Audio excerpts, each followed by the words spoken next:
Okay, I'd like to call the meeting to order. Thank you for joining us this evening. This is the regular meeting of the West Hartford Public Schools Board of Education for Tuesday, May 18th. And I will start by asking Cammie to call the roll, please. Ms. Aronson, Present. Dr. Chang, Ms. Poland, Present. Dr. Steinberg, Here. Dr. Thomas Farquharson, Here. Ms. Wilcox, Mr. Zdanowitz, Here. Student Representative Lillian Sweeney, Rochelle Yarabelli. And I'll just state for those who are watching, Dr. Chang is giving a presentation right now, and he will be joining us later on in the meeting. Lily, could you please lead us in the pledge? Sure.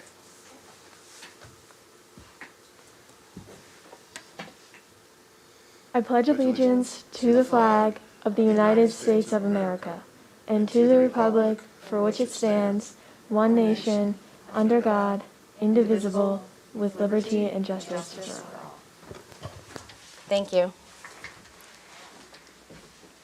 We do not have any revision to the agenda order, so we will move to public communications. And we did have a couple of people sign up to speak. Hold on just one moment, please. So the first person who has signed up is Yukio Aida. I'm not sure, Yukio, are you on the call with us? I don't see your phone number, so.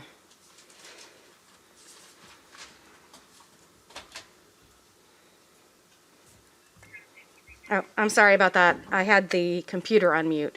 I'll ask again. Is Yukio on the line with us? Oh.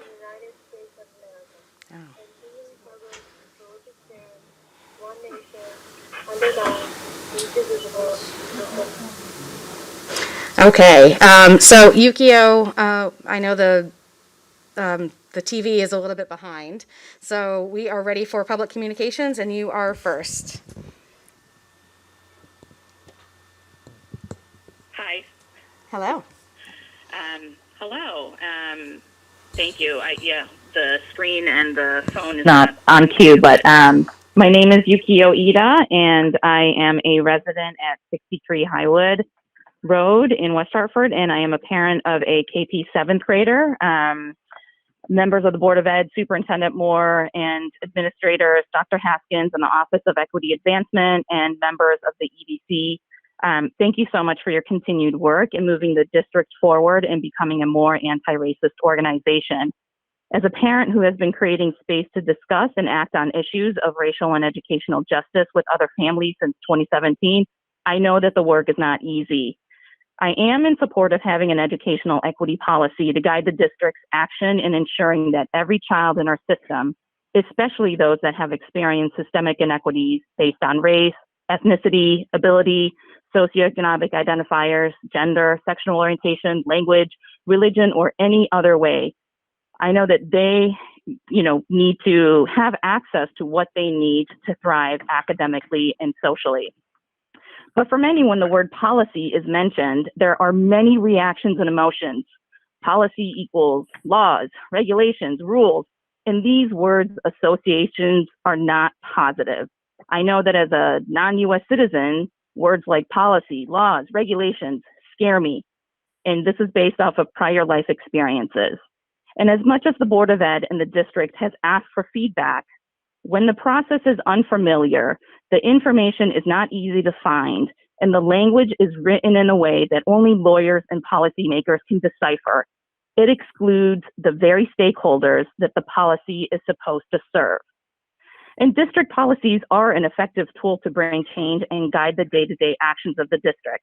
It establishes clear pathways to equitable funding in the school budget for high-quality academic and social-emotional learning for every student. Investment and funding for quality professional development and supports for educators, creating authentic and equitable community engagement where all stakeholders share power and decision-making. But this unfamiliar language and procedure, as well as the usual way of doing business, which feels exclusionary at times, continues to be a barrier for more people to understand and get involved in the process. We need a more equitable and community engagement process where there is two-way communication, ways where we know where our feedback is going and coming back around. And we need to ensure that every single person who is a stakeholder in this district needs to have a voice. And right now, the process is seeming a little off kilter. Thank you.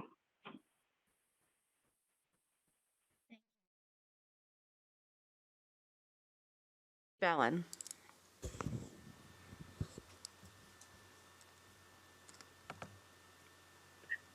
Hi, good evening. My name is Regina Gigi Bellin, and I reside at 31 Brennan Road. I am a parent of 4 children in West Hartford Public Schools, 3 currently enrolled at Brayburn, and the eldest at Bristow. So I'm writing in regards to the educational equity policy the BOE is looking to adopt at the June 2nd meeting. I consider myself quite up to date and relatively informed as to what's going on, since I am actively volunteering my time to work on and work with the schools and West Hartford Public Schools on equity initiatives. So I co-founded the Equity, Diversity, and Inclusion Committee at Brayburn. I'm involved with the West Hartford Parent EDI, and I also volunteer my time to give feedback for the social and emotional learning and social justice education curriculum being designed and implemented at the elementary and middle school levels. I wholeheartedly support the creation and adoption of an educational equity policy for our schools. I am so glad that the Board of Ed is taking these steps. So I just want to thank you for your time, your energy, and your efforts in creating the shared draft of the educational equity policy. I am concerned, however, that the current process in creating the policy itself is not equitable nor inclusive. I believe the Board of Ed and West Hartford Public Schools should be co-creating this policy with all stakeholders, with community members, with parents, with students, with teachers and staff. From what I understand, it seems that 3 Board of Ed members and the Office of Equity Advancement were in charge of creating the policy, but it's unclear whom was consulted. And it would be great to have some transparency around it. Did they speak with the teachers, with students, with parents and caregivers of different backgrounds? Supposedly parents were consulted and gave input on policy through the One Community for Equity Collaborative, yet I have sat in on a number of these meetings and the agenda never included a discussion of policy. Those of us who attended were informed that policy creation was underway, but were not asked for input. Furthermore, in regards to this process, finding where the policy lives is not easy. I personally have been asked by some about where they can find it because it's not apparent where it lives. It's not, when you go onto the West Hartford Public Schools website, there's nothing that directs you to where you could find the policy. And yes, there may be a link to the Office of Equity Advancement newsletter if you get the school newsletter, but it's also embedded within and you really have to know where to look. The other thing that I just wanted to highlight is that this time of year that you're requesting feedback is so busy and so many people's attentions are divided with spring sports activities back in full force and concerts and shows and tournaments and the school and summer planning. The timeline for feedback that you've given is very short and it's not clear how feedback will be incorporated. As I understand it, the second reading during the next meeting will follow with a vote for adoption. So I believe an educational equity policy is needed and I wholeheartedly support the creation of this policy. I also know that the Board of Ed and West Hartford Public Schools values community and family engagement. I urge you to slow down the process. To slow down the process, to truly listen to all stakeholders and co-create a strong policy that is supportive of all our children. Thank you so much for your time. Thank you. Thank you. I know we have 2 other people who have joined the meeting online. If either of you would like to provide public comment, I'll start with the number ending in 63. If you want to provide public comment, you can go ahead and get started. Or just let me know you're not interested. I'm ending in 5-3, but that's not what you... Nope, there's a different person first. Okay, Sorry. no problem. Okay, no word from 6-3. We'll move over to the number ending in 5-3. Hi, you all. This is Kathy Ryan Starr. I am a parent of a fourth grader at Charter Oak and a 4-year-old who will be coming into the system. And I am also a proud graduate of Duffy, Sedgwick, and Connors.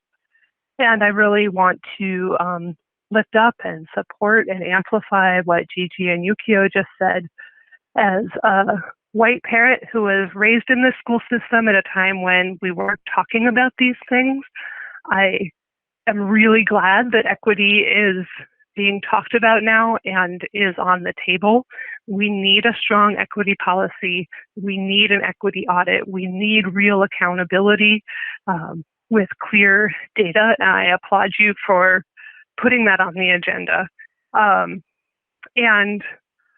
also know that to me, this policy feels like an okay start, but there is so much more that West Hartford Public Schools can do than simply strive to ensure that every kid gets what my white, awesome child who's got all the support in the world is getting, that every single kid who's an immigrant, every single kid who is experiencing microaggressions because of their race, every single kid who is proud of their culture that is different from our dominant culture, deserves not simply that we strive, but that we commit to a fair and awesome and culturally competent education.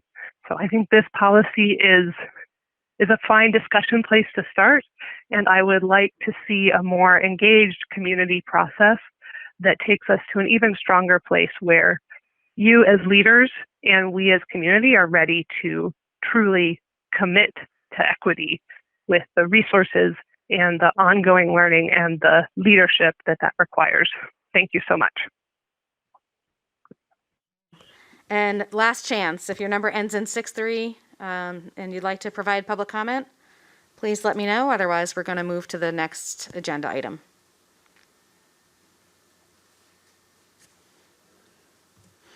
Okay. Thank you to all of the speakers.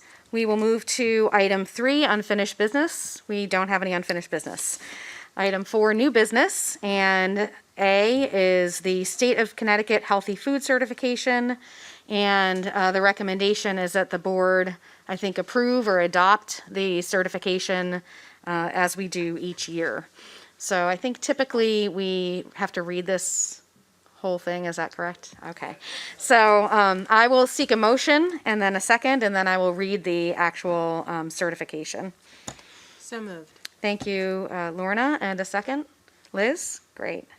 Okay, the recommendation that the Board of Education, pursuant to Connecticut General Statutes, Section 10-215F, certifies that all food items offered for sale to students in the schools under its jurisdiction and not exempted from the Connecticut Nutrition Standards published by the Connecticut State Department of Education will comply with the Connecticut Nutrition Standards during the period of July 1st, 2021 through June 30th, 2022.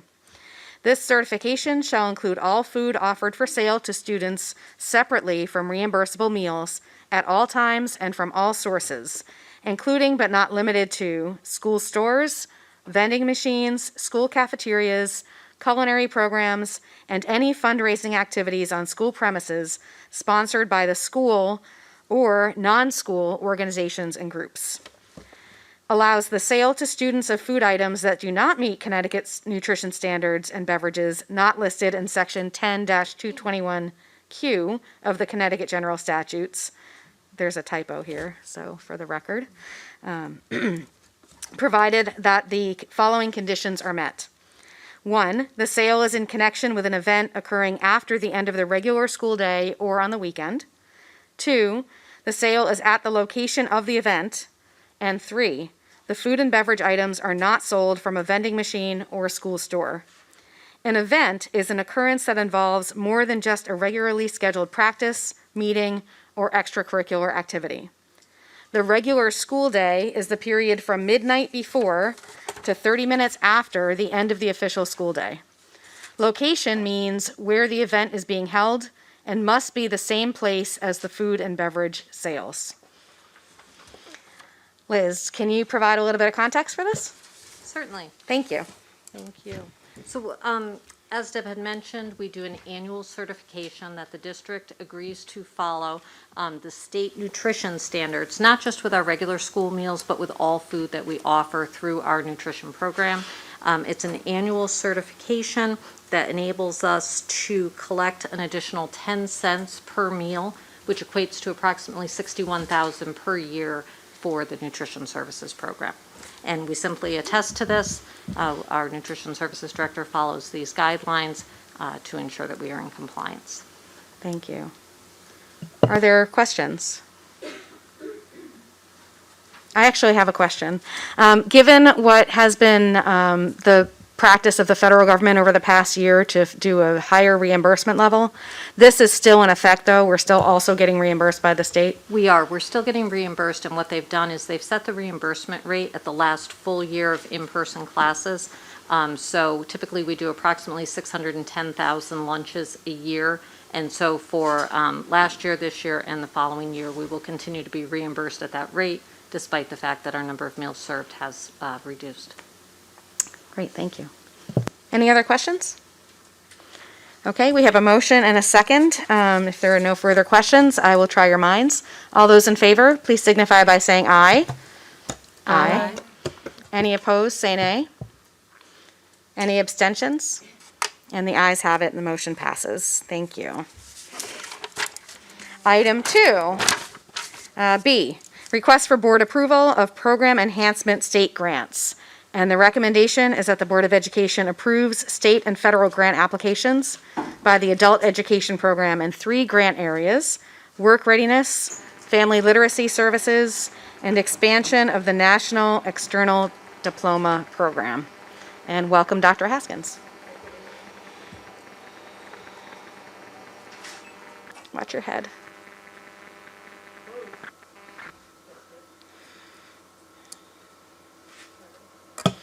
Good evening, everyone. My report won't be quite as short as Liz's because the last time we sought approval on a grant request for adult education was in 2017. And at that time, I recall sitting in this seat, there were several questions that board members had. And so I want to just share some information about our adult education program.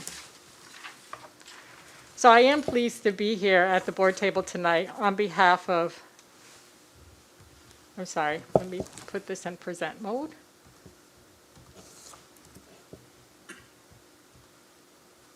There, can you see that okay? All right. I'm pleased to be here at the board table this evening on behalf of Dr. Nancy Hoffman, Coordinator for Adult Ed, and the entire continuing education team, to really advocate for a program that isn't as widely known as it should be in our community. And West Hartford Adult Ed is one of our district's most impactful programs that serve our multi-generation community. And it clears paths for West Hartford residents, not just our residents, but our businesses too. So for 5 years, I sat in this seat as the Director for Adult and Continuing Education. And 4 of those years, I served as the Director of Diversity Advancement, in addition to Director of Continuing Education. So I do hope that those who have taken the time to call in and give public comment this evening, and even over the past 2 weeks, that they remain tuned in and attuned to the voices of our adult learners, because they too have helped to inform and shape our equity policy. West Hartford adult learners are largely parents, caregivers, grandparents, au pairs that come from over 42 countries and speak over 70 beautiful home languages. West Hartford adult learners are a representative set of voices expressed and integrated in these key decisions that we're making. Adult education program enrollment is made up of rich cultures and languages. And so for some community members, they have unique circumstances that have interrupted their education in high school, at which they weren't able to restart for a long time.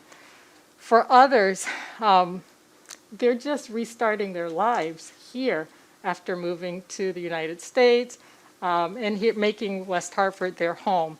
Some of them have been impacted as refugees and immigrants.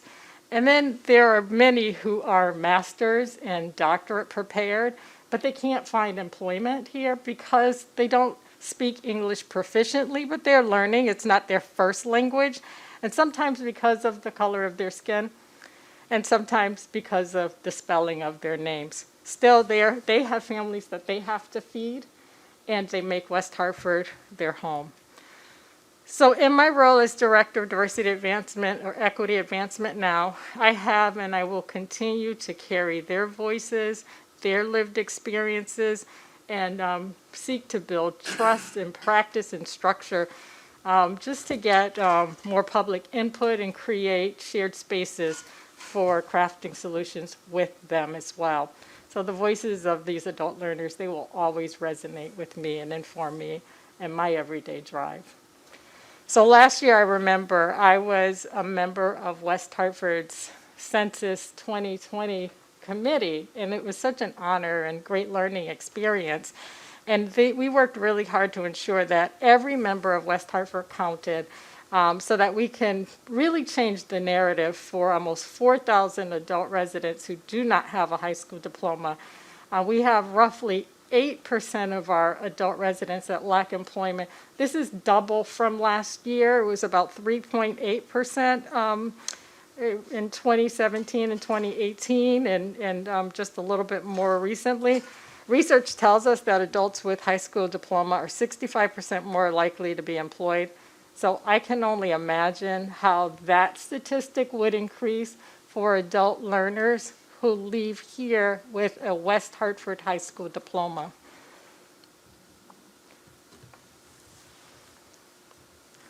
So the mandated services that West Hartford Adult Ed currently provide our residents is made up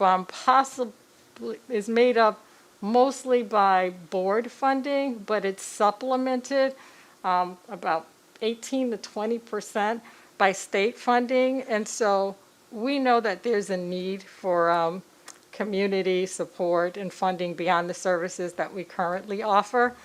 So this proposed policy addresses equitable allocation of funding, and this includes our adult education program. So tonight I'm making a request of the board to approve the grant proposal requesting funding in these three areas: high school diploma, workforce readiness, and family literacy.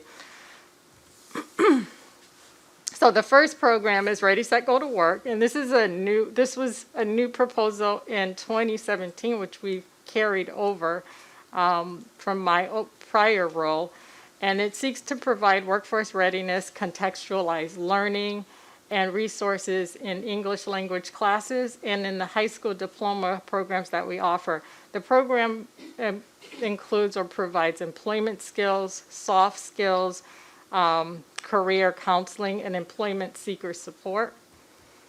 The second program proposal is English for Families and Future. And this title was inspired by Superintendent Moore's vision for clear paths, bright futures, and no limits. It is a continuation of a very rich and robust family literacy program that we have had in place for decades. And we do that in partnership with the Bridge. It's a two-generational program that serves adults as parents and their preschool children, but it also supports engagement for parents who have older school-age children. And the program gained recognition a few years ago when it was featured in Hartford's Current in a piece titled, "Immigrant Mothers Learn English, Work Toward Dreams." To me, their stories were very inspiring. And then the third grant program proposal is the National External Diploma Program, or NEDP. The project is NEDP Pathways and Partnerships, and it's inspired by the formal and informal partnerships that we have with local adult ed providers, Farmington and Windsor and Hartford, but also some of our businesses like Mercy, the Macaulay home. And so this program offers a wide variety of credential training, employment training, and everything that people need to acquire, to meet the requirements of securing a high school diploma, but not just any high school diploma, a West Hartford high school diploma, and that is different from the GED. So there are so many benefits to that program, but these are partnerships that we foster, we grow, and we build in support of our adult learners, and we really want to make sure that they feel valued, seen, and heard as well. And I'm going to close this, with a different quote than I have here, because we lean on these collaborative partnerships with our One Community families, with our businesses. And so that quote is, if you want to go far, if you want to go fast, go alone. If you want to go far, go together. And I think that it is really important that we keep our intentions student-focused, and that we remember that by definition, transparency works both ways, and that's what we aim to do. So as I close, I do hope that the board sees the continued need for support of these 3 grant proposals as another way to transform our systems that are centered on students and families that we serve and in the service of equity. So I'll open the floor for questions and discussion. Thank you. Are there questions around the table? So for clarity, and we have this in our board packet, but for those who are watching at home, the work readiness grant, the Ready, Set, Go to Work grant is up to $40,000. Yes. The Family Literacy Services grant, English for Families and Futures, is up to $50,000. And the expansion of the National External Diploma Program is for up to $30,000. And none of these require any additional contribution from our board at this time. So, correct? Right. Is there a motion on the table? Oh, Amanda, do you have a question?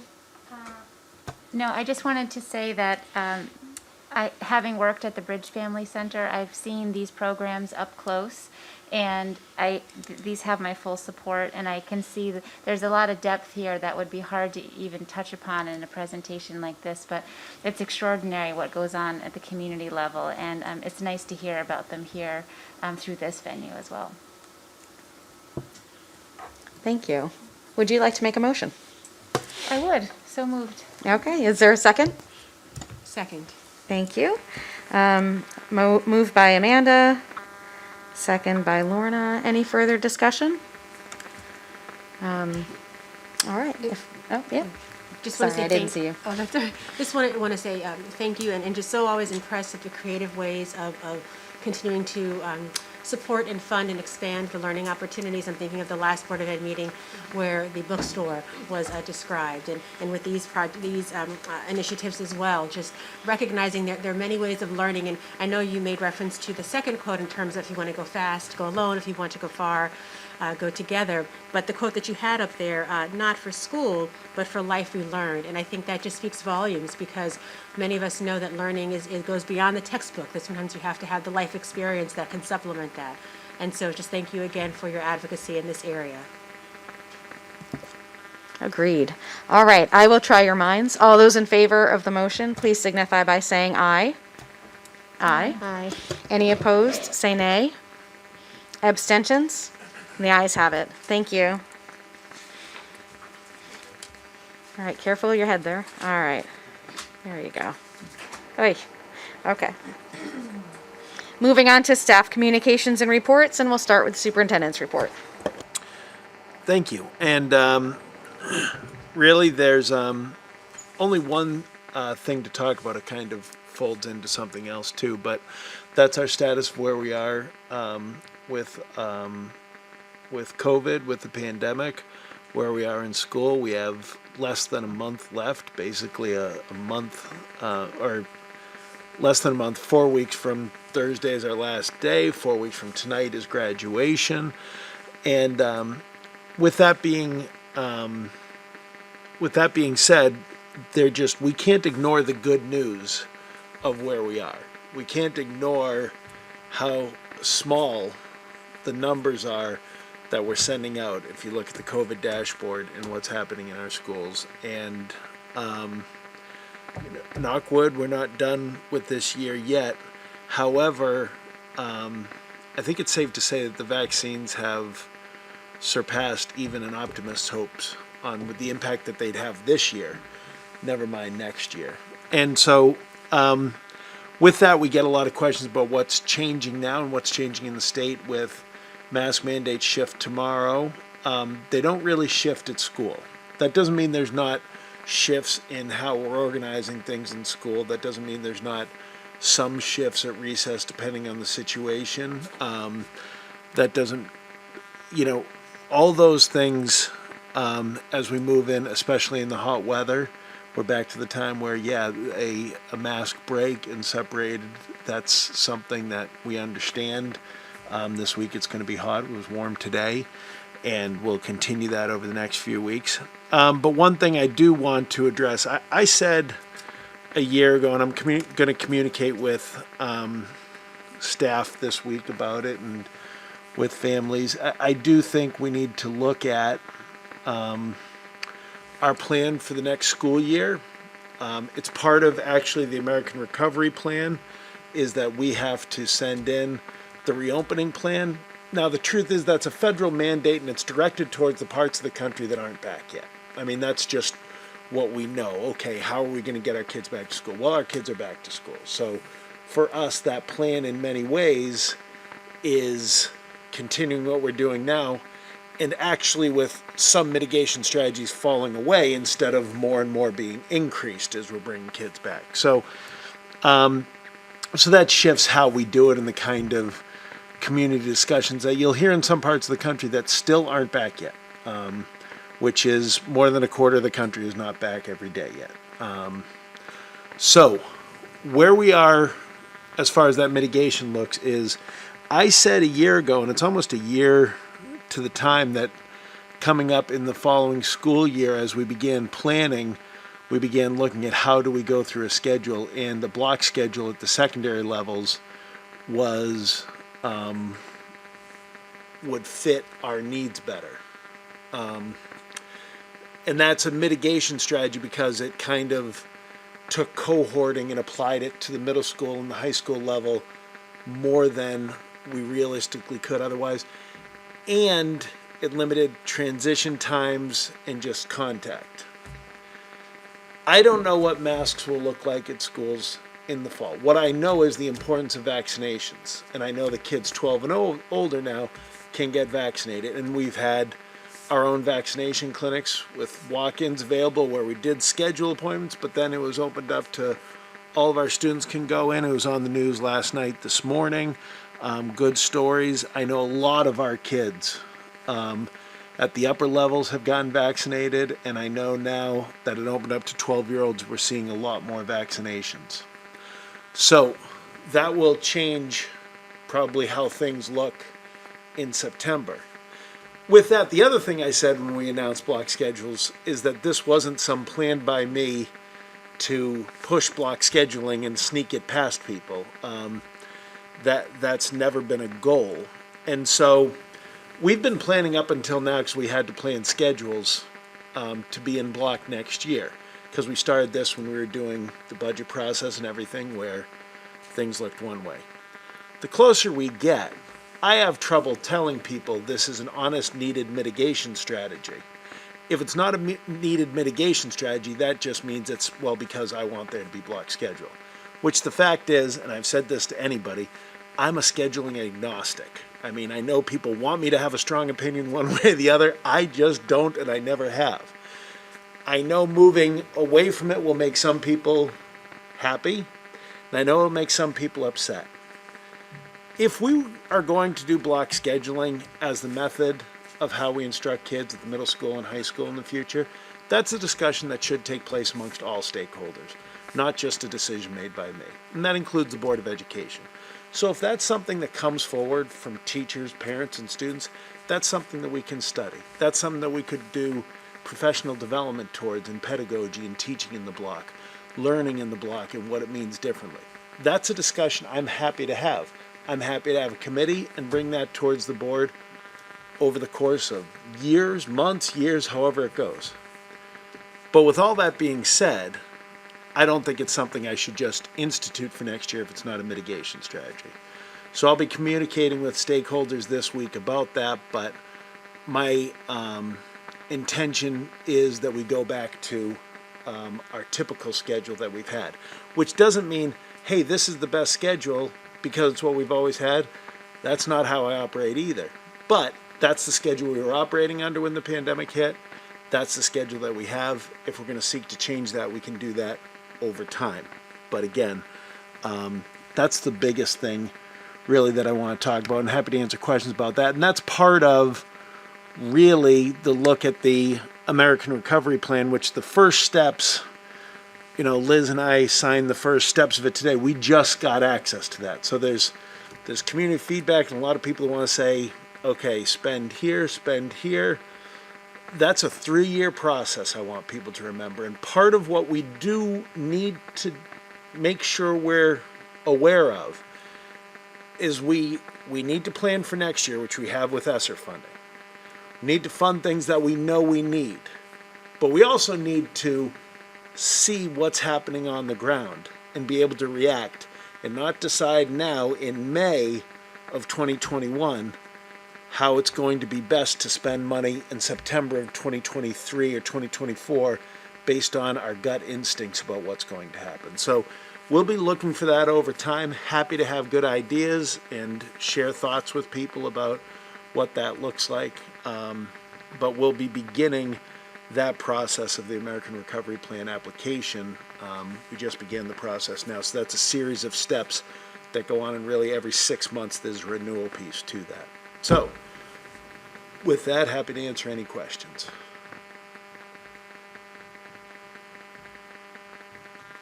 Liz?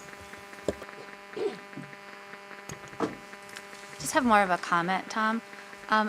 I'm happy to hear you say that we're going to revert back to our default, the regular schedule. I think that is a big decision to go to a block schedule, and I'm happy that there's going to be more thought put into it. I think that the community would like input as to that big of a change, and people do really have very strong feelings about that. So I appreciate you going back now that our data shows that we probably could go back to a more normal existence next fall. So thank you. Mark? So, like anytime, I can only bring to the table what I know. And now with 2 kids in the system, not 3 anymore, I still have access to a lot of people. And I know that there has not been one person I talked to that is happy about block scheduling. So they are happy about going back. They'll like to hear that they're going back to the regular scheduled school. It's been, I've not actually, and again, I'm agnostic because I'm not in school, right? But I get the feedback. But it's interesting. It's like, normally, yeah, you get a 30-70, 50-50 sometimes.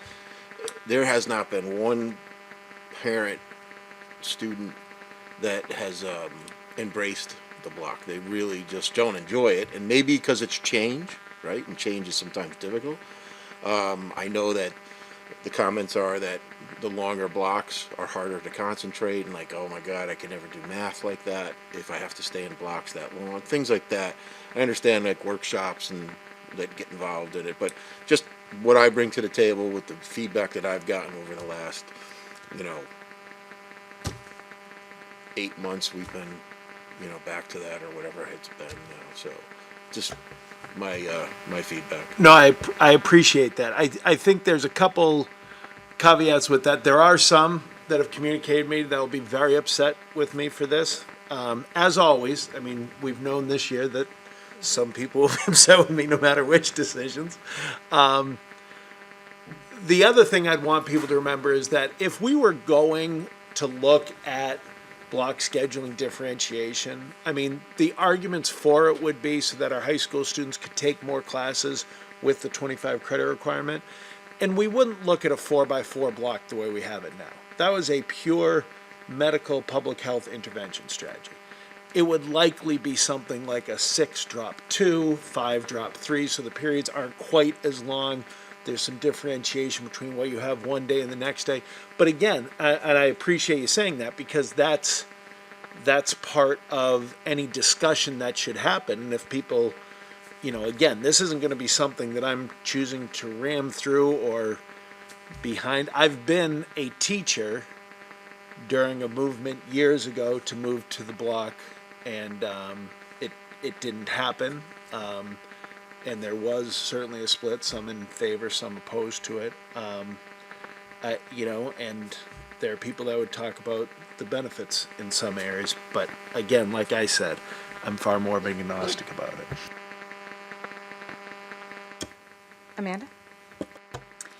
I just wanted to take a minute, just on a different topic, just to recognize there's so many things going on across the board in the district right now that I just wanted to thank you and the administration, especially for all the work on the vaccination clinics and things that, it's been such a slow grind that I think we forget that these are all extraordinary things that are happening above and beyond the regular work. And, kids are taking AP exams and have gone through that. The coaches are working with kids on their next steps. The concerts that took place were absolutely amazing. So for our music teachers and our music department, I think people felt so good about that. And all the counselors working on helping kids with their next steps, all the volunteers for Safe Grad and prom, and there's a lot of people working on behalf of our kids right now, and I just know that we on the Board of Ed want to make sure that we recognize that, because it's something that we talk about often,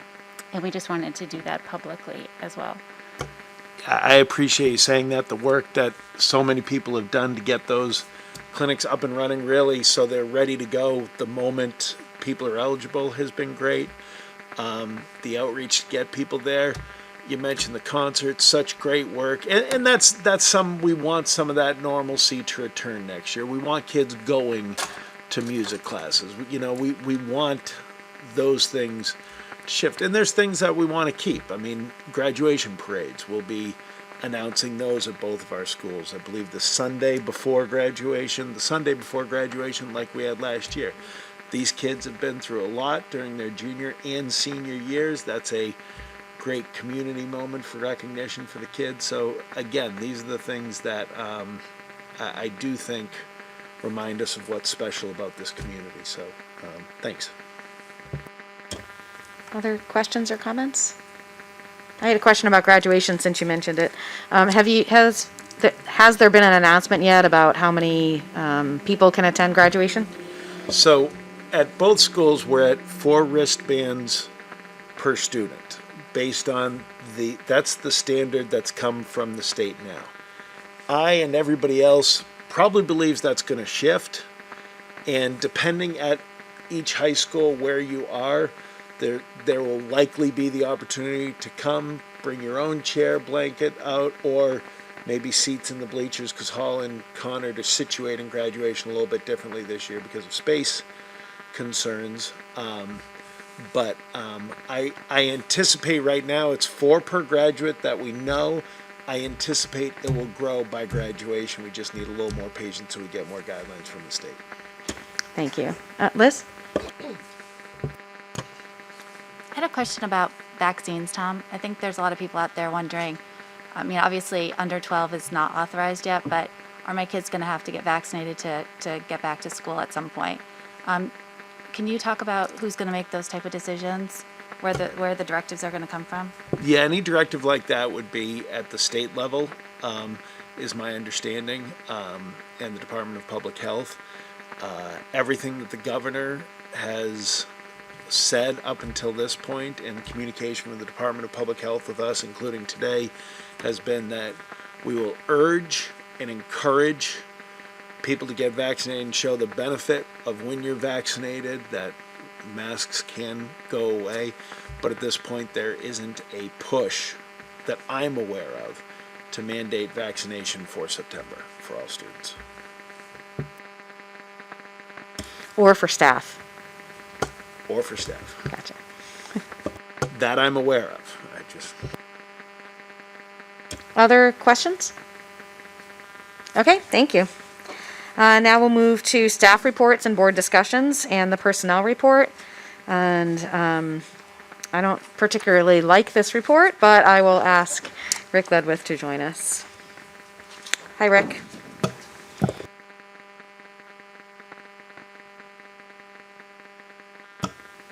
Okay, thank you. Well, it's red, and I figured red meant stop.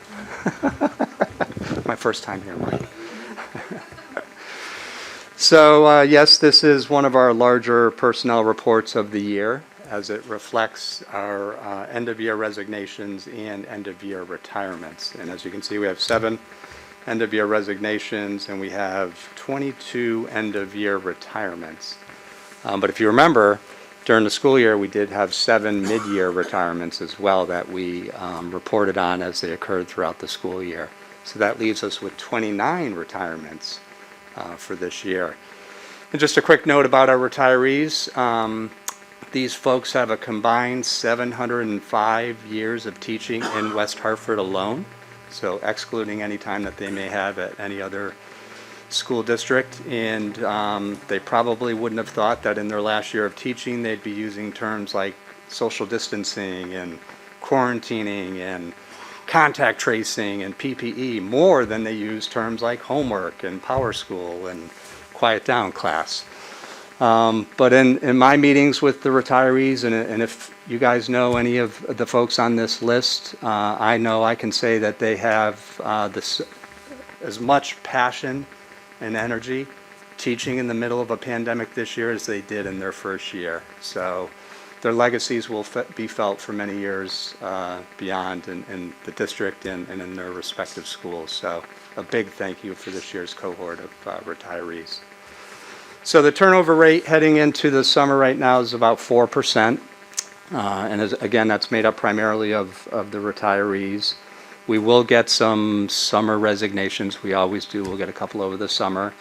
And when we report back in the fall, we'll probably be at about 5.5% when all is said and done. So in terms of teacher recruitments, we are probably a little bit behind this year than we normally are. Normally we'd have about 6, 7, 8, 9 new teachers in this report. We've spent the last few weeks planning with our leadership team, and that planning involved, moving our RLE teachers back into the buildings for next year, bringing our teachers who are on leave of absences back into the building for next year. And if you recall, through the budgeting process, we're down a couple of teams at the middle school level. So that's having an impact on staffing at the middle school and the high school. So we've worked through all of those challenges. And at this point, we've posted our open positions, and we will be hiring in earnest as we finish up the school year. In terms of leadership openings, we are within various, sections of the interview process for our leadership openings. We have our school counseling department supervisor position, and we have conducted 2 rounds of interviews for that position.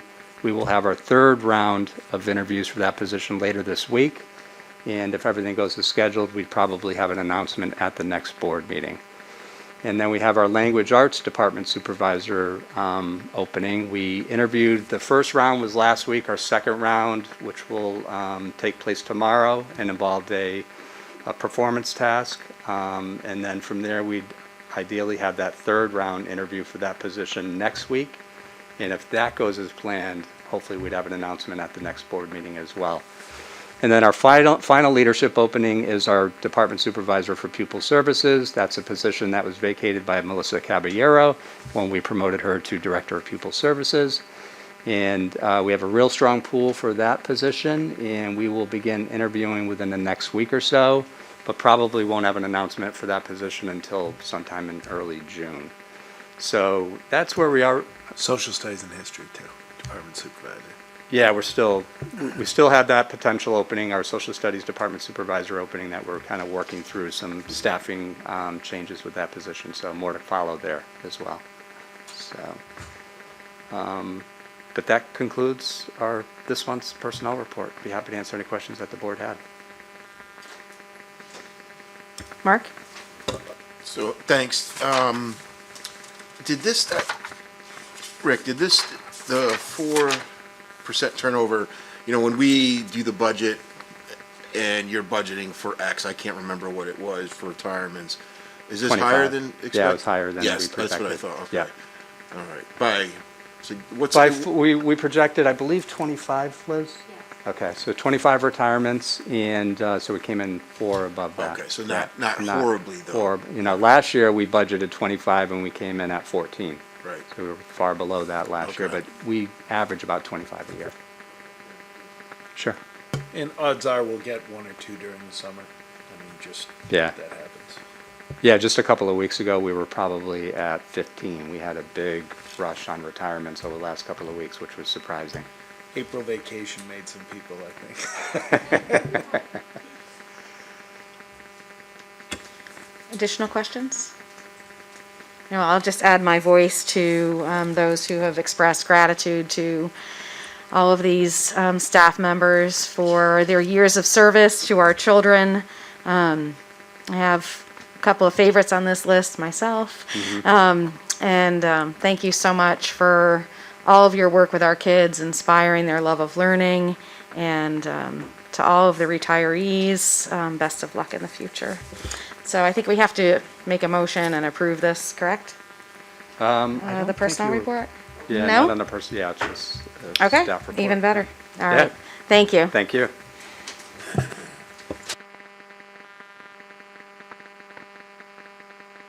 Routine matters, approval of the minutes, and I'm seeking a motion to approve the minutes of the regular Board of Education meeting from May 4th. Is there a motion? So moved.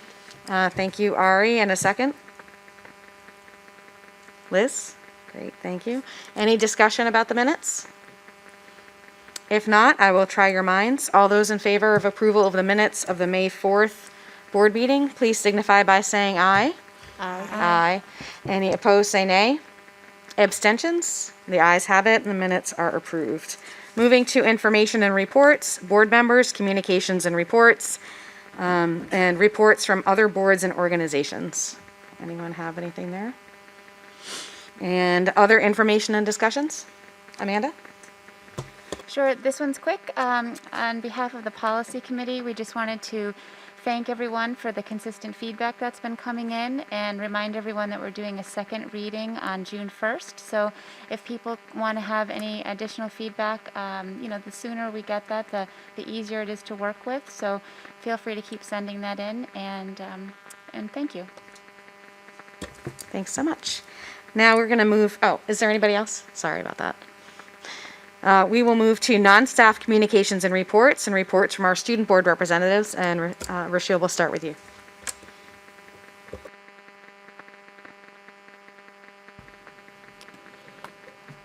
Hello, everyone. Of course, this is an exciting time of the year.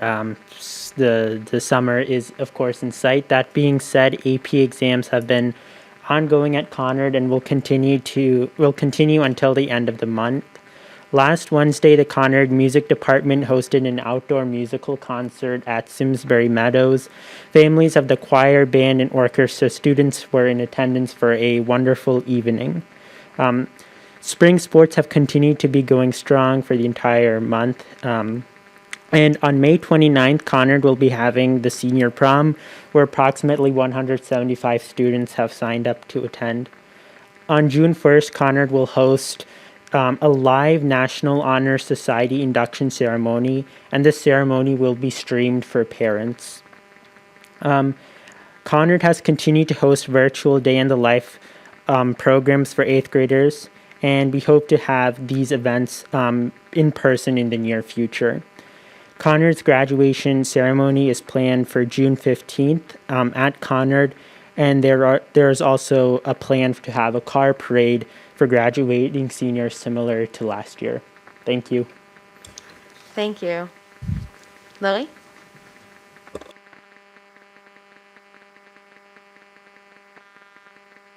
Throughout the month of May, Hall students have been busy prepping, studying, and taking their AP exams. The majority of AP exams will occur this week and next week because Hall was designated to take the exams during the College Board's second administration. However, some students opted to take their exams during the first administration, which happened during the first 2 weeks of May. and some are also taking it during the third administration, which will occur in the first 2 weeks of June. Awards night will be next Monday at 7:30. The event will occur in person in the gym with masks and social distancing. No guests will be allowed, but people can watch a live stream of the event on West Hartford Community Interactive. About 125 students will receive awards. Yesterday, acting students participated in the Living Painting Project. Student actors were scattered throughout the school playing various characters inspired by famous paintings and exhibits decorated to match the setting of the painting. The goal is to stay in character for the entire school day while other students and staff walk by and watch, which is a very challenging and impressive feat for these students. Speaking of paintings, AP Art students have displayed their portfolios in an exhibit around the cafeteria. Each student is showcasing a collection of their artwork that represents the theme of their portfolio that they have created throughout the entire year. With prom coming up in less than 2 weeks, Hall is hosting a prom dress drive. Students had the opportunity to donate old dresses, which are now available for others to take and wear to prom. The display of dresses can be found in front of the school store. Thank you. Thank you.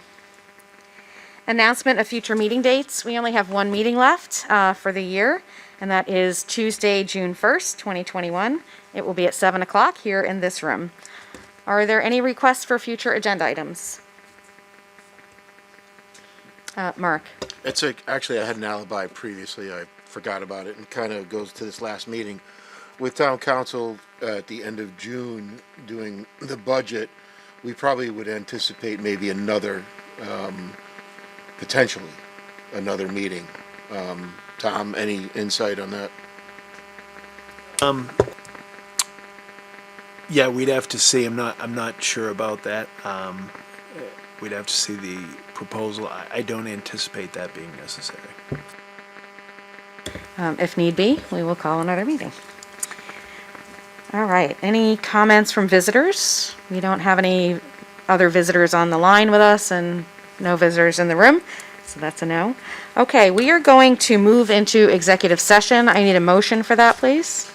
So moved. Thank you, Lorna. For legal, you have to say. Yep, I'll say, yep. This is going to be an executive session to discuss a legal matter. And I have a motion by Lorna and a second by Ari. Thank you. It is 7:58 PM and we're moving into executive session. Thank you.